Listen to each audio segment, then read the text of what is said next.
Hey everyone, and welcome to the next edition of the Snapchat. I'm joined today by none other than Cozy Snap. Cozy, we just recorded, quite frankly, the longest episode of the Snapchat Pretty we've much. ever done, which is literally insane. We've done so much to discuss Marvel Snap today already, but it continues on this channel because you must be asking yourself, sirs, what am I to do with Malekith?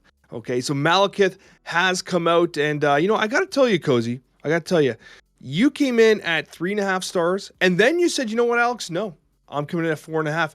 And I will tell you that Malekith has proven, while not, I wouldn't say in the 4.5 category range, it's definitely a very strong card, closer to the 4 than I started at 2, then I drifted to 3. We got Toxie Doxie just saying hello there for a moment, but I come away impressed with Malekith, honestly, because it has proven to be a legit card. It's currently running a 52.5% win rate.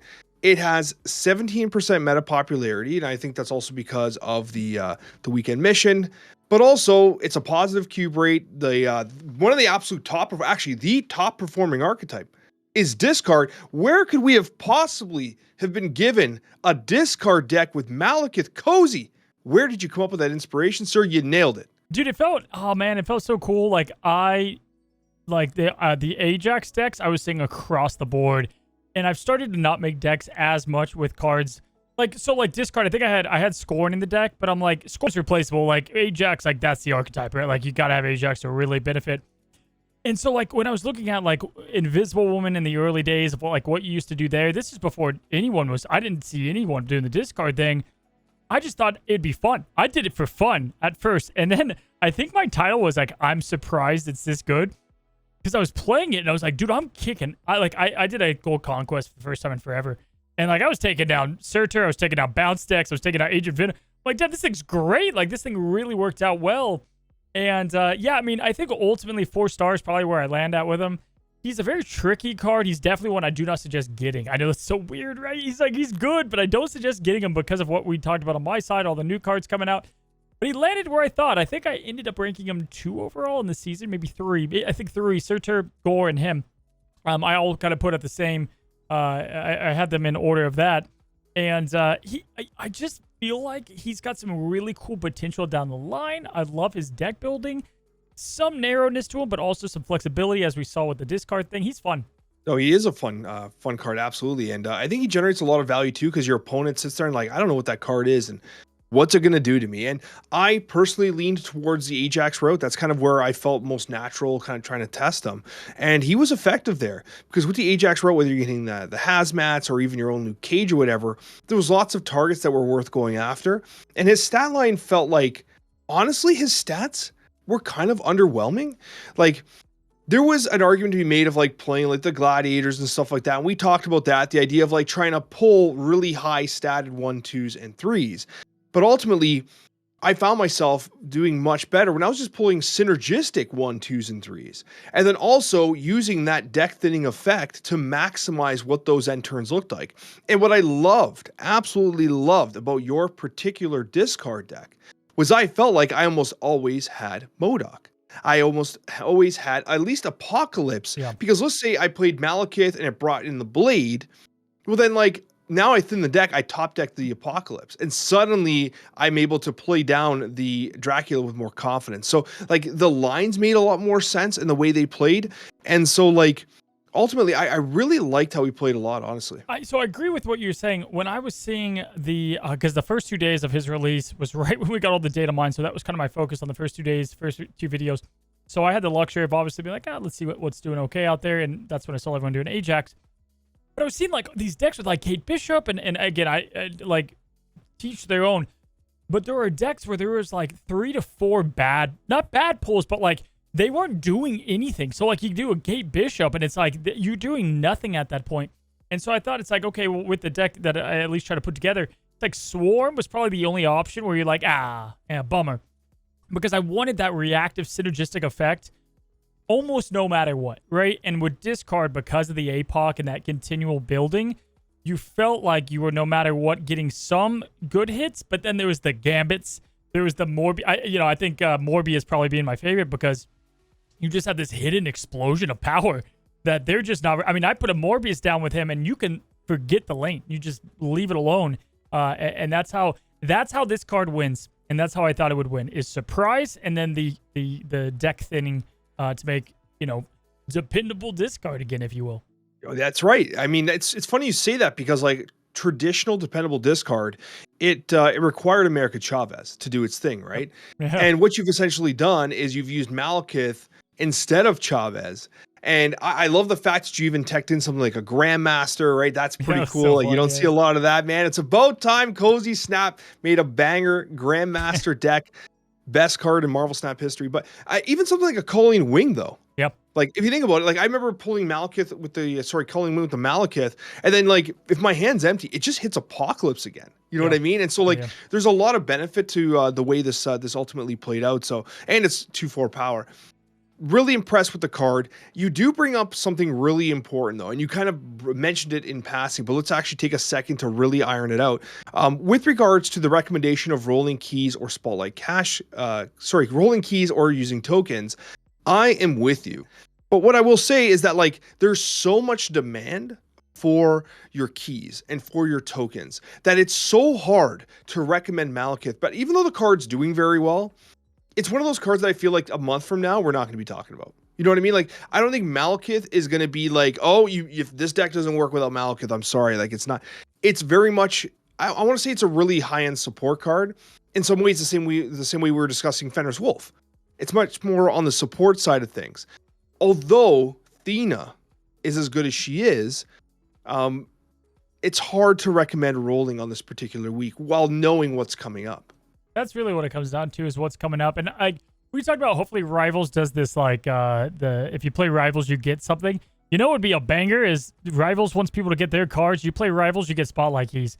That right there would be awesome, because then you would have a bit better chance to get those cards. And, obviously the glaring issue in Snap is card acquisition. But yet, I off the top of my head, I was trying to think of something very quickly of who he reminds me of like cards in the past that we have kind of said, like, you can skip because ultimately it's not even like, oh, if you play discard, get this card. If you play this, get this card. It's just that it'll be back. It's Wiccan. You know what's funny? I think I actually mentioned Wiccan in the first time when we were just discussing him before he came out, and then he reminded me of that, because he does. It's a card that you like. Right now, you don't need Wiccan. You don't have to have Wiccan right now, but if you do, you could play this style that does well. It's a thing that does the thing. Same thing with Malekith. I think he's at a point where there could be decks that come out, and this is one that maybe get a little bit later, but there's just too many good cards coming out in the future.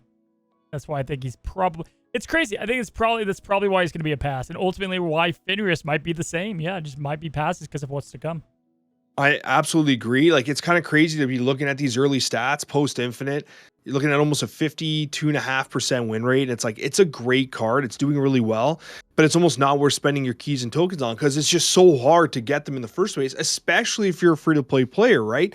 And one of the things is worth mentioning in passing here is that as good as the leaked cards are, specifically the Marvel Rivals cards, which I think are incredibly fascinating, there's a lot of landmines in the Spotlight Caches themselves. They have put a lot of Series 4 cards and stuff like if you look at the Doom Week, you're like, bro, like, what are we doing? Like, it's really hard when you see like Doom 2099, a card that looks unbelievable with like a bunch of poo-poo Spotlight stuff, right? So it's like, that's when your tokens are like doing double weight, where it's like, I get to dodge a bad Spotlight week and still get the Chad card that I really want. So if you're holding on to tokens right now, like, I would not be spending tokens. Like, I think tokens are going to be incredibly valuable coming up, just because the Spotlight caches are weak, in my opinion.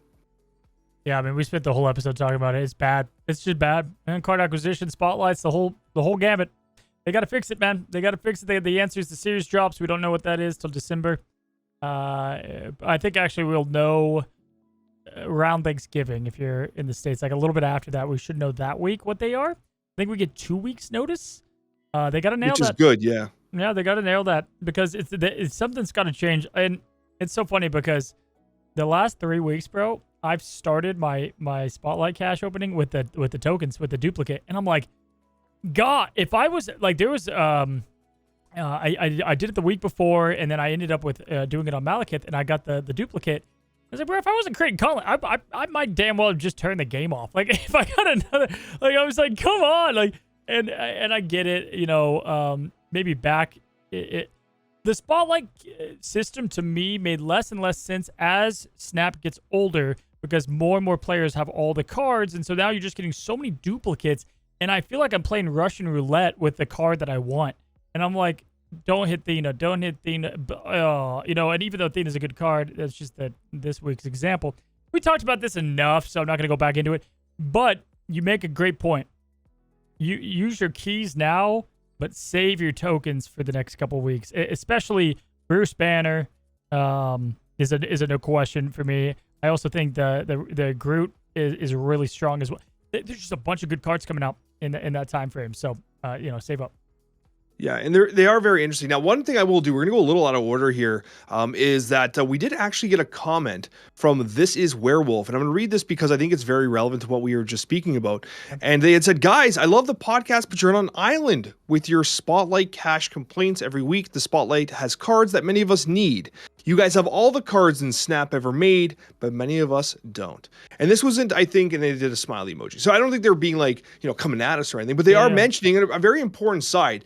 If you are a newer player or you're someone who's kind of early collection level, then there's a good chance that these Spotlight caches are going to have cards that you don't have. Yeah. It's much worse for players who have larger collections, who have been playing for a very long time, the much more engaged, like the people that would listen to the podcast, right? It's much harder for them, right? Because they have most of the cards. The island's pretty big. I'm going to put it that way. And also, it's a big island. And to your point, and I don't know their name again, but to your point, yes, but also then there should not be a chance for duplicates for you, because the fact that you could have 20 new cards you could get, and then you could get Thena twice, that system's flawed. I think if you're trying, like, it should go through, if it went through all the options, like if I have all the cards, okay, and then it has to start doing the duplicate thing, it makes a bit more sense. But the fact that if you're missing 10 cards and you come back to the game and you could land on a card that you already have, a Ghost Spider, it sucks. I think there has to be the duplicate protection there, in my opinion. And just a reminder as we get ready to move on to our next discussion, that it's thanks to Cozy Snap in the first place that we're getting 1,000 tokens. It was lower. The duplicate, and then Cozy, you came out firing. You were like bad too. You were like Iron Mike Tyson in his prime, not 58 You were coming out, you're like, no, these Spotlight caches are terrible. And then you went like this, and the uppercut just completely changed the game for saying, they're like, all right, 1,000 tokens. What was it before that? 1,000? It was something awful. I want to say 500. I think they doubled it, but I'm not even sure at this point. And so, yeah, that's crazy. But yeah, Malekith, good card. You don't have Thena, and you want to play another form of discard. I don't think it needs it, though. Yeah, I would wait. Yeah, absolutely. And that's going to take us to our tech card tier list and top 10. We're going to actually be doing this a little differently. We're going to do a conversation about our favorite cards in the tech field of Marvel Snap. The way I explain it's like everyone's applying for like an IT job, but could Rogue be an IT gamer? I don't know. We'll have to see. But what I will say, though, is that we have our top 10 favorites. We're going to be doing them in ranked order, Cozy. Top to bottom, bottom to top, whoever you want to do. But let's start with some honorable mentions, okay? So it's, for the record, it is super late at night here. We are recording well into the evening here, so we're not going to have the usual graphic on the screen. But what I will say, though, is that there are a lot of tech cards. And what was interesting, Cozy, is when you talked about, to me, you're like, yeah, it's not really that many tech cards. I'm like, bro, I wrote down like almost 30 tech cards. Like, there's almost 30. It's so funny because the word tech card, there are certain ones that really stand out in your mind, and I'm sure they're on the deck list, but you could make an argument that something like Echo is a tech card. Super Scroll is a tech card. Super Giant. There's all these cards that, while you don't see much play and they have very niche abilities, could be considered tech. The breadth of what we refer to as tech cards is so unbelievably wide in Marvel Snap. And so there's a lot of special mentions that we should get into. So let's start there, Cozy.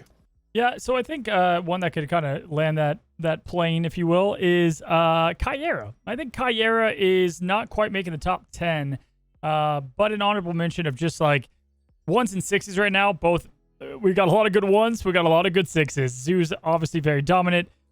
This is not going to crack the top 10 because of its nicheness per se, but what it does and the way that it curves out, the 3-4, it feels like a really good card. It is a good card, but I think what really holds back Kyera is that as Marvel Snap decks, as we get more cards, every week we get a new card, or even sometimes two, we're getting decks that are much more offensive. We're getting decks that have higher ceilings, higher combo potential.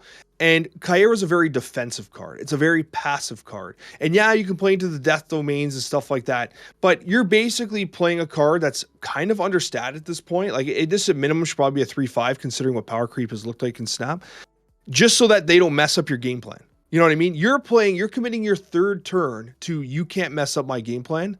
That's worth something. Don't get me wrong. But if you think about what like Mobius and Mobius I was about does, to say that's exactly right? what Like, yep.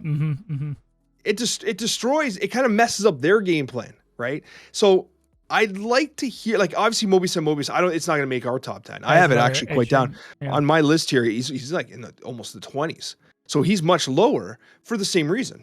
Yeah, I mean, it's also how many cards does this card affect? Like, I think that's one of the, like, how popular is it? How many cards does this card affect? If we saw Anti-Venom going friggin' nuts, then maybe there would be a little bit more case for a triple limb here. One that I want to bring up, Alex, is Spider-Ham, and just like your thoughts on where this card is played at the moment. Because I'm going to be honest, I have not played it in quite some time. Yeah, I don't know. Don't like it in bounce. Don't need it in bounce. Kind of would rather go to another option. Thanos now, or like, it had its roles against certain matchups. But this to me would be an HM. This isn't on the top 10. It's kind of right out of it. Yeah, this is basically 11 based on First our list, out. which is crazy because like it's just out of the top 10. And this is a card that traditionally you've been a huge believer in. Usually. Like you've been a Spider-Ham stan to some degree. I like that Spider-Ham stan. Yeah, I do like that too. And you kind of fell off it a little bit. And even like, I think I'll tell you what it is. I'll tell you exactly what it is. First of all, it's power creep at 1 cost. Yeah. Like Silver Sables and everything else that's happening. Yep. Mm-hmm. Right. The other thing is that Conquest sucks. Right? Like if you don't want to play Conquest, I think that in ranked, it's still okay. But like Spider-Ham and Conquest carries. Yeah. The third thing is what's being played right now. Okay. And like these cards. Bro, I got Spider-Ham the other day to my crossbones. It's like, appreciate that. Like it was, listen, it's a card that is dictated by the meta. That's why it's at 11 right now. And if we have ability kind of concentrated decks, then he'll go up. But he does feel like a good first out. Do you feel like Enchantress, who's also just outside of our top 10, could get buffed back up to a 4/6? Remember when it was a 4/6 and it actually started to take over a bit? I don't know, man. I thought they would have done that by now. I'll be honest. Like, the play's not there. I mean, maybe this is buffed when that one guy, Moonstone, comes out. That crazy ongoing card. The Doom, I guess, has some decent ones coming out too. You can definitely make this card better. Like, no question. This and Super Scroll both could be better, and they just don't. That's true. And maybe you're right. Enchantress's time is coming with Moonstone and the Doombots 2099s because they're going to be pretty impactful there. And we'll just do a couple more honorable mentions. Like, what are your thoughts on something like Goose? Do you see Goose as a tech card considering its capabilities of being played in synergy with something like a War Machine? Even though it's actually not technically making those decks, but can you see like a location restriction style deck? It's unfortunate because like the Storm change killed that. Like, because you could have played Goose, Storm, and then War Machine, right? Yeah. Goose, I still think, is actually a pretty good card. It's just not played that often. But I think that there's a lot of reasons why it's a weird play, because it actually does a decent job countering it, but then you got the Zabu stuff, the today's stuff. But then Goose fell off somewhat because of the whole Agent Venom meta that we were in for a while, too. For sure. It's like, oh, okay, you block the Iron Man. Good luck blocking the Mystique. Like, there's always a way to get back in there. And then the meta before that was the War Machine meta. So it's had a tough string of things, but I do think it's still a decent card that can be played. And I'd probably have it higher. I'd probably have it higher than not high. I would have it like... Yeah, it's pretty low on the list that we kind of originally had thrown together. Let's move into our top 10 here because we could talk about all these like kind of bad cards all day long, despite the fact that we love Goose. You're also stressing me out because for those that are listening, you wouldn't know this, but Cozy's currently trying to find cards while sorting by name, which in theory would make sense, but I think that like most people would find it much easier to sort by energy. Just throwing it out there. I don't know. It's so funny watching you try to like scroll through your list sometimes. Is this actually intentional? Like, are you actually trying to use the name order? I go by name all the time because it's so much easier you go by to power find. Sometimes you go by like upgrade ability. You get confused. It depends what I'm talking about. I was talking about the 10 power decks earlier, so I went to power, went bottom to top. This one, I'll be like, it's because the OTAs, bro. It's like I'll be going to freaking 3s for Storm still, and she's gone. So now if I just scroll on down to S if this game can keep up with it. And look at, go to S right here. We're in the S's. Oh, look at, we got Sun, Silk. I'm still pretty bad at this. Storm right here. Bam. Yeah, buddy, I'm impressed. You've made definite strides to improving your I've card tried. seeking abilities. I've tried. Now, at number 10, Cozy and I, we did a combined list here to kind of give you guys the most accurate depiction of the Snapchat's top 10 tech card tier list here. We went with Rogue. I Yeah. went with Rogue here, and Cozy, I'll give you the floor here on your thoughts on Rogue. I appreciate you giving me Rogue. What a fun card to talk about. Yeah, Rogue I play mostly in Surfer as like my surprise card per se in Surfer. And this is also a meta dependent card, but I love the way that she skyrockets is always in the meta. So you have the Agent Venom, you had the Iron Man stuff. I mean, being able to take that before they mistake being able to take that at all is essentially a 3-2 Iron Man at that point. So you need to look at cards' popularities and whatnot. But there's a lot of decks out there that have the one, linchpin ongoing card to win. And Rogue's the perfect answer to that. Now, it's crazy how 3 less power, 1 less cost than an Enchantress, and you're taking it. It's a bit of a risk. Is on our 10 when Enchantress is much lower, but it does feel that much better. It does. It does feel a lot better. And I think you're right to identify that like the discounted cost thing makes a difference. Because you're hitting a lot of really good targets. There's a lot of good targets, whether it's the Luke Cages, whether it's like pretty much like Iron Men. Because you're seeing a lot of Iron Man with the Agent Venoms, which are great hits as well. But what I will say is here's an interesting fact I learned about Rogue. I don't know if you knew this. I don't know if we even talked about this before. Apparently, her pose, where she has like the pose, the famous Rogue pose, that is copyrighted. I didn't know that. Like, artists aren't supposed to or not allowed to draw that Rogue pose, the classic like Jim Lee Rogue. I found that really fascinating. I saw someone, I think on Twitter, an artist was discussing how Marvel, I think that's one of them. Yeah, like one of the poses that like is very like protected from an IP's perspective, much like the Magneto and like the Professor X like temple into hand type motion stuff. I don't know. I thought that was pretty interesting from an art perspective. Cool. I don't think I knew that. Yeah, that is cool. I love finding out like niche Marvel facts that I can tell my 3 friends when I'm talking about it at a wedding. I know. Coming in at number 9, another 3-costed card. And this is one you don't have to move far, Cozy. It's Red Guardian. And it actually came up once already on the podcast on your side there. We discussed like an amazing card that often feels cuttable and replaceable. I personally love this card. And I feel like in a world where, again, we see so many Luke Cages, we see a lot of Ajax, we see a lot of cards that are like relying on specific things to happen. Red Guardian is a great counter to that. The only challenge is I feel like the board states are getting messier in this game. And so like there's a lot of collateral damage. And so Red Guardian is not as easy to target as you'd once hope. Yeah, I think Red Guardian is one of those cards that I'm never mad that I have in any deck. Like, again, we bring up draft, but let's say I had him. I would be so fine with Red Guardian being on any one of my draftable decks, right? Because there is a way to play him for value in almost every game. If it's just for the value, sure, but most of the time there is a card, an engine card, if you will, that you get to stop. And sometimes that is a win condition. Other times it is just a nice little curve play that you get out there. Other times it stops location stuff from happening, maybe in Asgard, something like that. But yeah, I mean, the card is really good. I think this card is still not played enough. But yeah, it's getting... honestly, some of the power creep stuff, like, that can make it a little bit awkward at times. Like, especially the meta we're in now. It's like, dude, this is going to stop with 3 or 4/10 slammed in your face. So Shang-Chi would take over that spot. But I think the card is really good to be the inverse of Shang-Chi in some ways. Yeah, no, I like the card a lot, but again, it feels more replaceable. And like tech cards will have that problem, much like our number 8 card. Because you're like, is this even a tech card? And we're talking about US Agent. I made the argument that it is a tech card. You can use it as a tech card for sure. I don't think I wouldn't deem him as a tech card, but it to me it's like Fenris Wolf in a sense. It's the same role. Yeah, so it's a tech card if you want it to be. It could serve as one. Yeah, I get. I mean, I think, yeah, it is there to count it. Like, you had Man-Thing on the honorable mentions. Like, I just never would have thought of Man-Thing as a tech card per se, even though you are teching against low decks. Like, I totally get the argument. I guess I just, like, don't ever think of US Agent as that role. However, I love him, dude. I love this card. I think I have him as my favorite card multiple lists we've done. It's been months back now on the 2 costs. This is just one of those cards that it has aged well after the initial buff. I stopped it. You I could didn't have want done to. it, man. I already You used it could on have done mine. it. I think I already used it on mine. I said it on Scar, but the Fine by Wine, you know. If we had merch, that's definitely would be on one. Yeah, I know. I think it's a couple weeks ago I pulled it as aged like artesian cheese, and people were like, "Bro, what?" A couple comments about They're it, but like, just, yeah, I would make the argument, honestly, that US Agent has aged wonderfully. It was a card that honestly came out really underwhelming.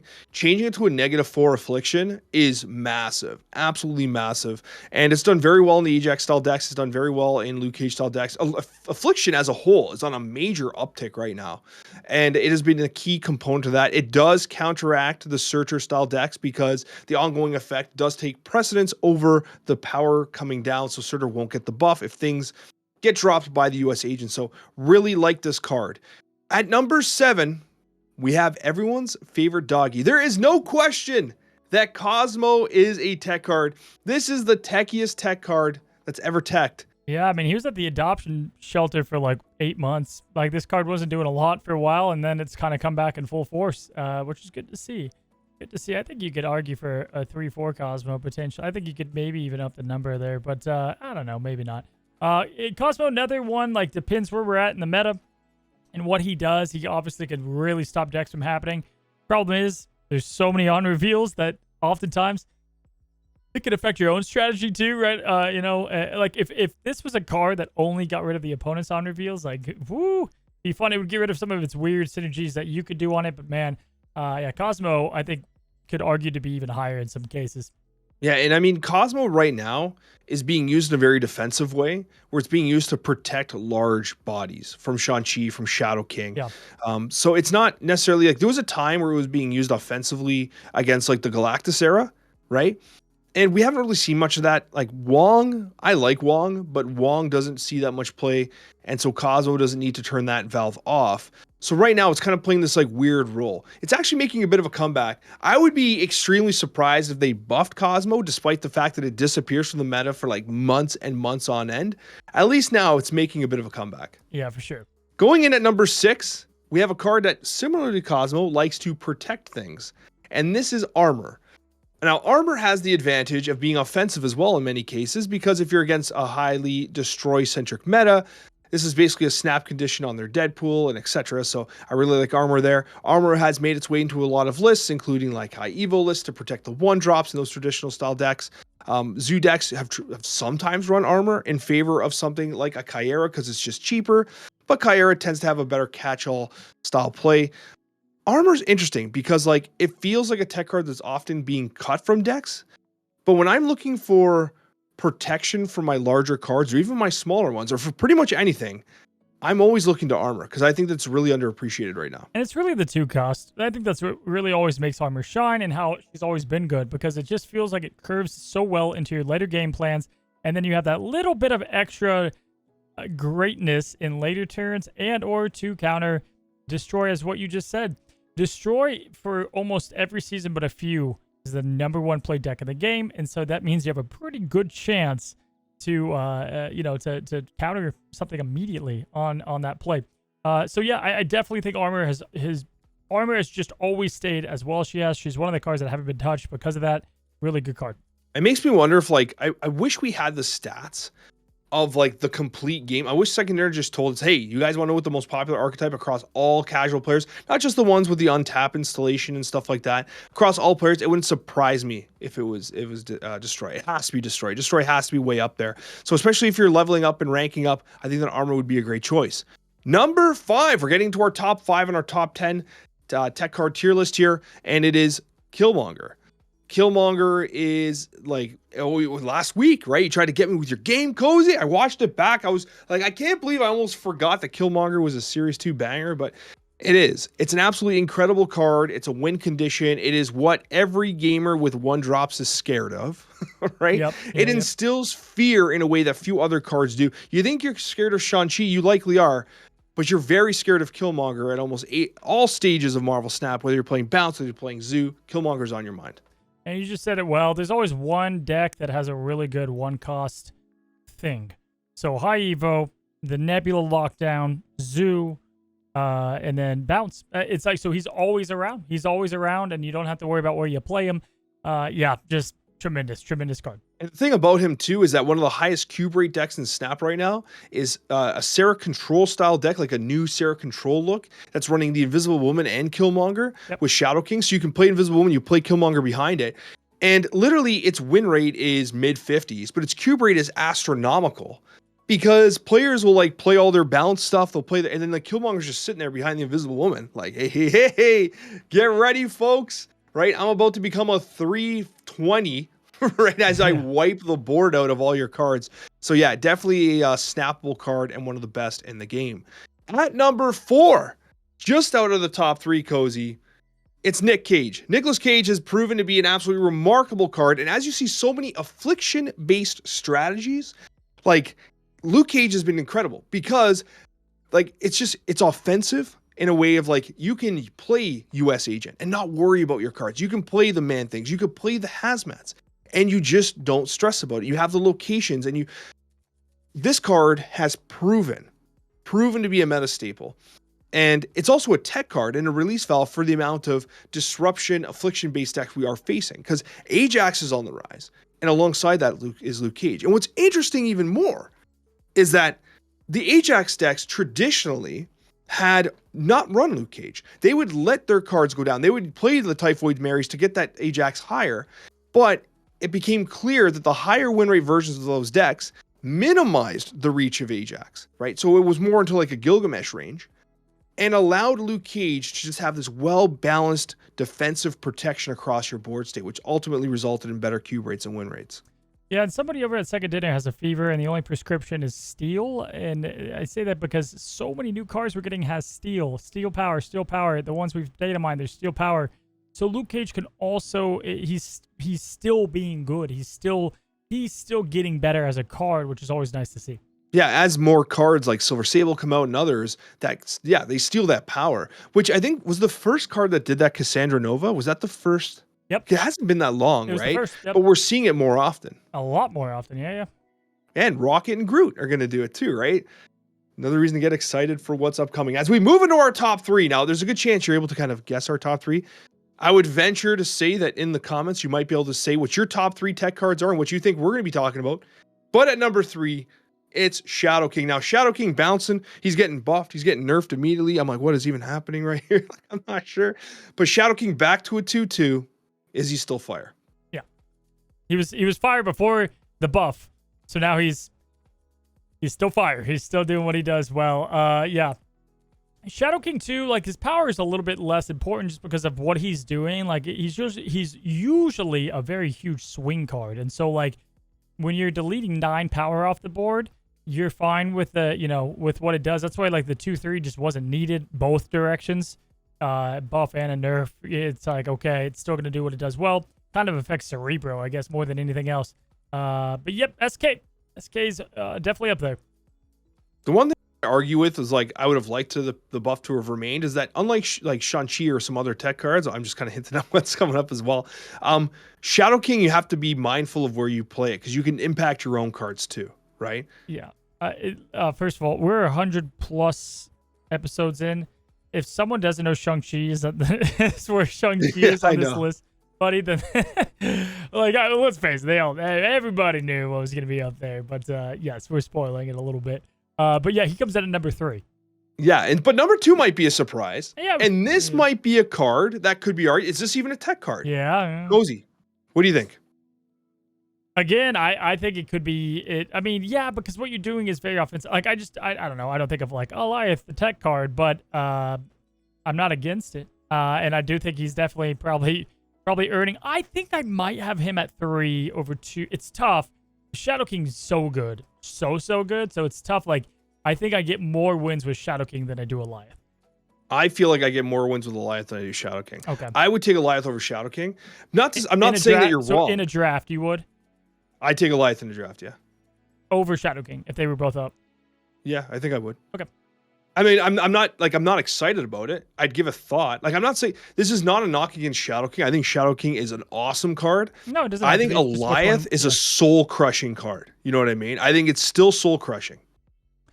Yeah, I mean, if the deck you're playing relies on what they're doing on 6, yeah. I think Which, I Shadow mean, King which is. deck doesn't care about what it does on 6, right? Yeah, okay, but I guess like in draft, I guess the draft question wasn't fair because I think Shadow King's just better in draft. I think so because it's like Goliath, you kind of have to build your deck a little bit to support him, a little bit, right? Yeah, because you need the initiative. Yeah, for sure. And that's why, like, even in the Surtur decks, some of the top performing or the top performing versions, they're often running Goliath because you've earned initiative. Like, there's so much power on the board, you just have the initiative.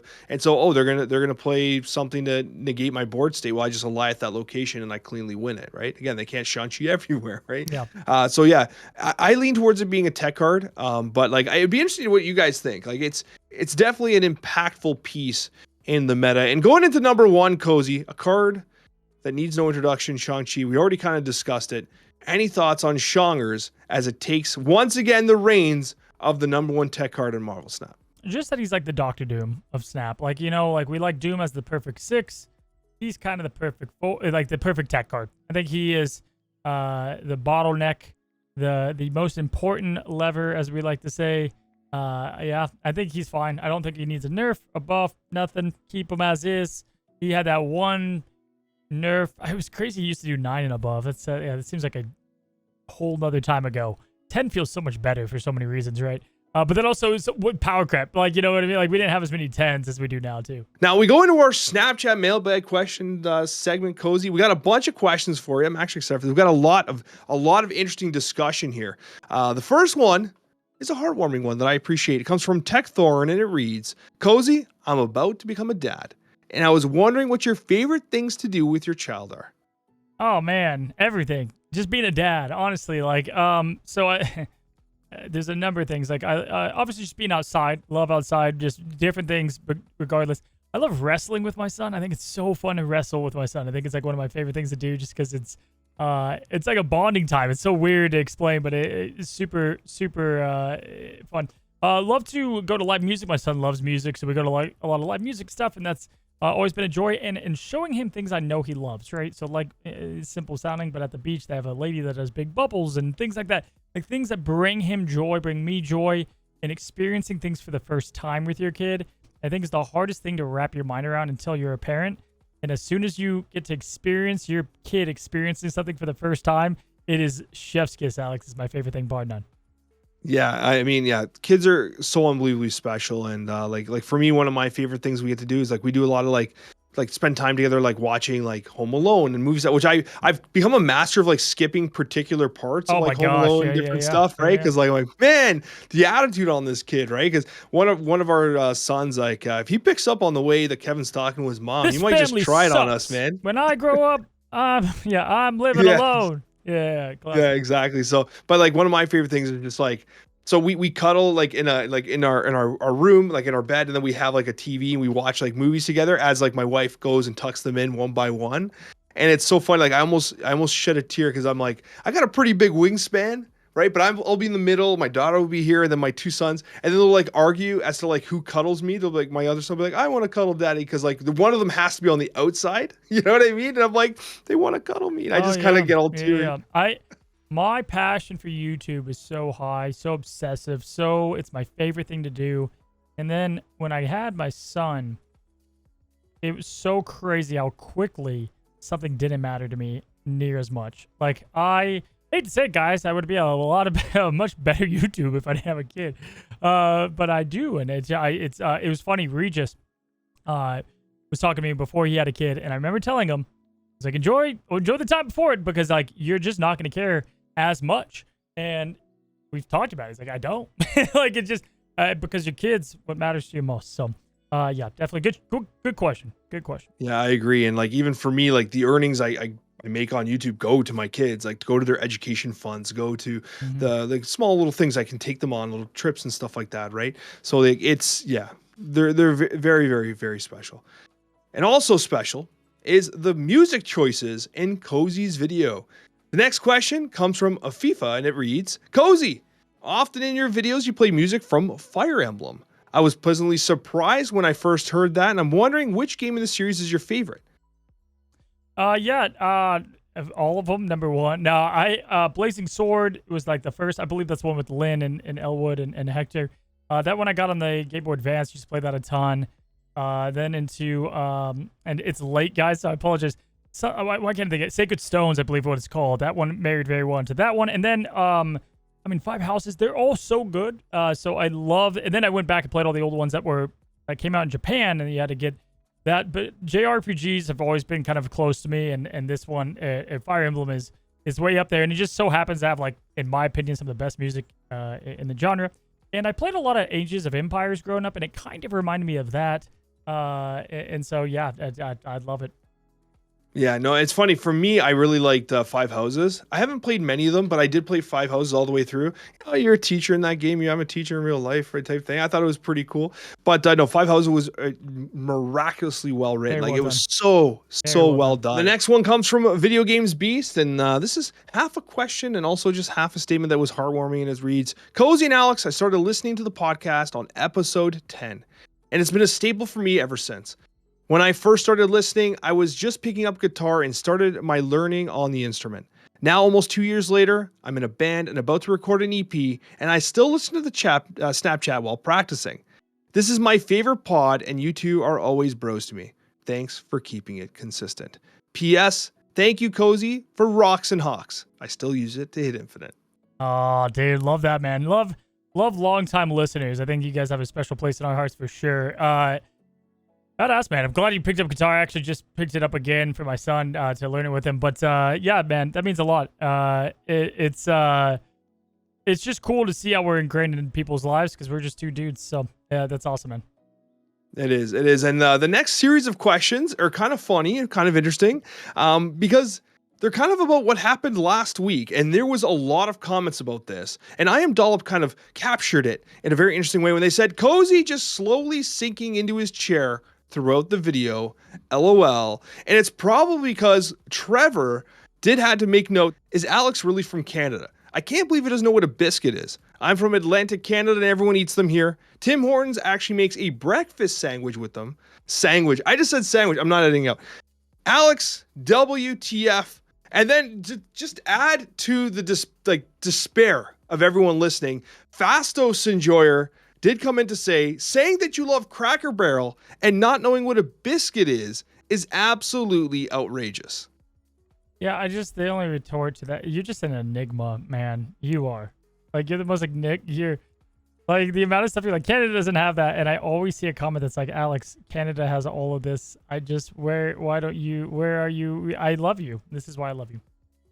In my defense, I'm of the firm belief that Tim Hortons is like, I know like people think about Canada, they're like, oh, Tim Hortons. That's like the brand. That's the brand. That's like someone saying, oh, America, I gotta go to McDonald's. No, and you're like, not McDonald's. Like, McDonald's dude, worldwide. I know, but listen to me. I think Tim Hortons is garbage. Like, I'm a Canadian. I will say, listen, all Canadians out there, challenge me if you want. You're gonna be wrong right off the rip. Tim Hortons is so bad. It is unedible. Like, they're basically just feeding garbage out there. The coffee's not even good. Like, it's such a bad chain in Canada. Are they going to sponsor us or anything? Because I hope I might have to cut this. They're terrible. Tim Hortons is garbage. I would not, if you're coming to Canada and you see a Tim Hortons and you want to experience it, like, you can, but like, if you think that is like Canadian cuisine, you're sorely mistaken.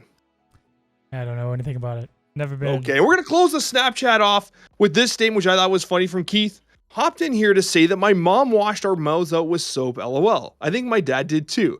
They were born in the 70s. I know of some kids that had to bite the bar of soap. I knew it. Remember I told you, like, that doesn't happen like it did. People did. That was an absolute... Who's forcing their kids to chew on the soap? Bro, people got some weird parenting techniques out there, bro. Each their own, but yeah, I don't think I'm gonna make my son eat soap. But I knew it was out there. That's just crazy. The part that got me was that I know some kids that were forced to bite the bar of soap. Like, good. what is this, man? I can't even tell. Is that worse or better? Like, if you just have to take a bite out of the soap as opposed to like scrubbing your tongue? The biting's better then, for sure.